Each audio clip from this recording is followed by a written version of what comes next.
Hello and welcome back to a very windy Friary Park. It's a bit like a wind tunnel here with all these high buildings. Now I've got the latest on what the developers are trying to get away with to boost their profits, and I have to say, it's pretty disgraceful.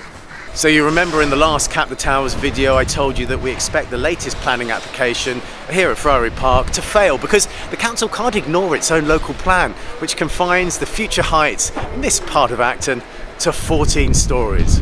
Most of you will know that back in the day this was a social housing estate with 225 apartments for social rent. A key condition of the developers, Mount Anvil, getting planning permission was that there would be 237 social rent homes, which we're all aware Acton and London needs. So that's 12 more social rent homes than before. But now the developers intend to rip up this commitment. Let me give you a bit more detail. As things have turned out, about only half of the former residents of Friary Park have shown any interest in returning to this overdeveloped site, and the developers say that those who are returning will indeed pay social rent, just as they did before. I'm afraid that's as good as it gets though. Ealing Council will soon be nominating individuals and families from their huge social housing list to occupy the rest of those 237 social rent flats. But here's where the story turns sour. Ealing Council's planners, the very people you'd expect to be protecting the poorest in our borough, have agreed with the developer that these tenants from the social housing list, families desperately in need of social housing, won't in fact benefit from social rent at all, but will be made to pay London affordable rent. That's more expensive, a higher rate with extra fees and less security of tenure. Will those social housing tenants be able to afford to live at Friary Park? Well, if you're on a waiting list for social rent homes, probably not.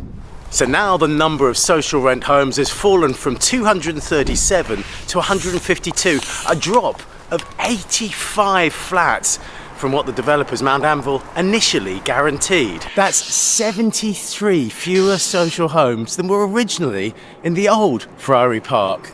Here's the relevant information taken from Mount Anvil's latest application, just so you can see the figures.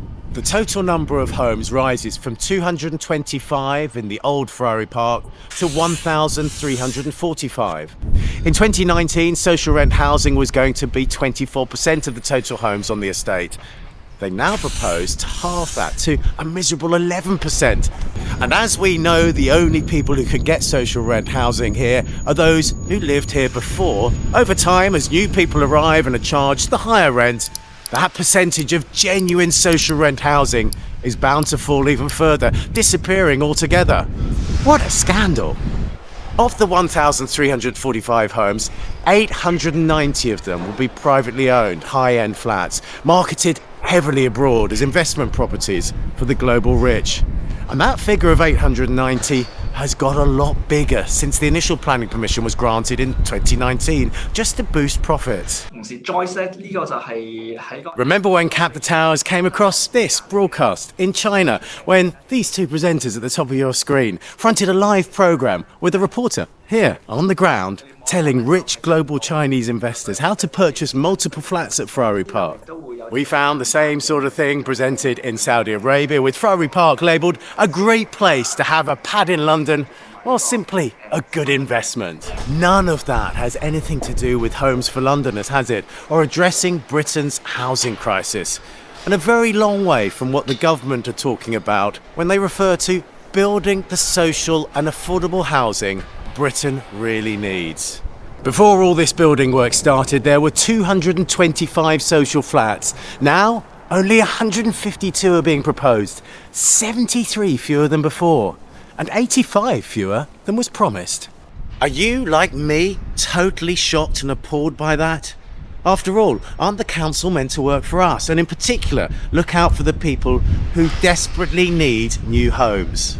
And if you're a councillor on the planning committee, are you seriously prepared to consider a planning application which is intending to reduce social rent housing at Friary Park? Do you represent the people of Acton, the people who vote for you, or rich developers and wealthy investors? I'll leave that with your conscience. Thanks for watching.